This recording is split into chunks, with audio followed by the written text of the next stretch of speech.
The tavern's door creaked on ancient hinges, admitting a swirl of chill air and a faint echo of distant bells. Inside, torches guttered against stone walls, blackened by centuries of smoke. The rafters groaned beneath the weight of soot and the shadows it bore.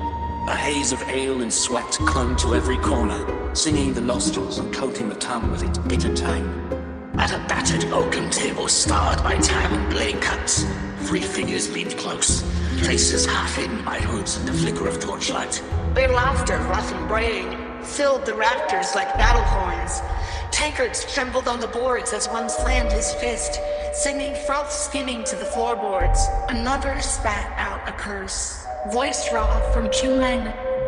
They were bound not by blood, but by shared defiance and a lust for every forbidden joy. They mocked the priests who prayed in lofty halls, scoffed at the kings who commanded armies, and scorned any law that dared chain their wills. To them life was a feast of flesh and flame, and anyone who preached restraint was a guest unworthy of the table. A minstrel's lute wailed in the corner, singing of knightly deeds and tragic losses. Its mournful melody seemed out of place, a lament for a world long dead. But the 3 paid it no heed, drinking deep from their mugs and trading insults about those who would call their revelry sinful. Their words were poison-tipped arrows, and the crowd watched with uneasy curiosity, for in darkness enters dawn. One henchman rose, knocking back another swig. "To the clerics in the towers," he roared. They, their piety choking as they stood in misery among the poor. The other 2 cheered, lifting their cups to join the toast.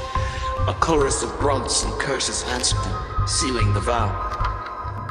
Without warning, the door swung wide. A tall figure framed in moonlight paused, then crossed the threshold. The crack in the door spilled cold wind across the floor, extinguishing one torch and throwing the room into deeper shadows. All eyes turned.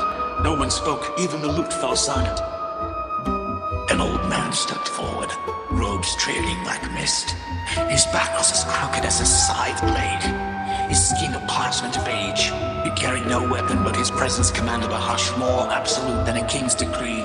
His voice, when it came, was a rasping whisper that slid between ribs and settled like ice. "I seek death," he said. "Have you seen him?" A ripple of laughter died on the lips of the boldest. One of the trio, broad of shoulder and heavy of hand, straightened with a grunt. He scoffed. "We have no quarrel with him." The old man's eyes, pale as milk, lifted to a second. "I have wandered every road from coastal marshes to mountain passes. I've begged for death's embrace, yet he eludes me still." Silence stretched. The hearth's embers glowed dimly as patrons leaned forward, breath held. The old man's words breathed of grief and tired longing. At last, a 3rd voice, thin but steady, rose above the hush. "Where might one find him?" The old man lowered his head, finger trembling as it traced a path across the floor.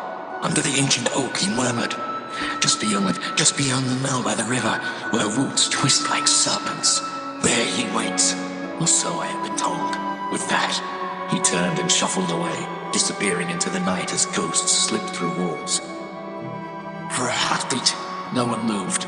Then the broad-shouldered one spat on the floor. "An oak, a fool's errand," he growled, but in his voice lay the spark of curiosity. The second cracked his knuckles, or perhaps a grand hunt, he mused, to find death himself and carve our names upon his tomb. The youngest shivered. Not from cold, but from thrill. "If he truly waits there, let us be the ones to meet him," he said. "We'll teach death that no man may mock 3 blades tipped with sin." With that vow, their revelry curdled into purpose. They tossed a handful of coins to the barkeep, who accepted them with a nod, both wary and resigned. Outside, the wind howled around the tavern like a beast denied its prey. Within, the 3 sealed their pact with firelight and iron. Lanterns flickered as the tavern emptied, the revelers slipping into the night, eager to glimpse the promise of gold, or the promise of gold, or the promise of glory. No one cared for the dawn's great chill. Only the oak's shadow held their gaze, beckoning them onward. And so the feast of fools ended, not with the clatter of tankards, but with the soft, deadly whisper of a path chosen. In the hush that followed, the tavern's walls seemed momentarily alive as if listening. For in a world ruled by greed and guile, new legends often spring from the darkest roots.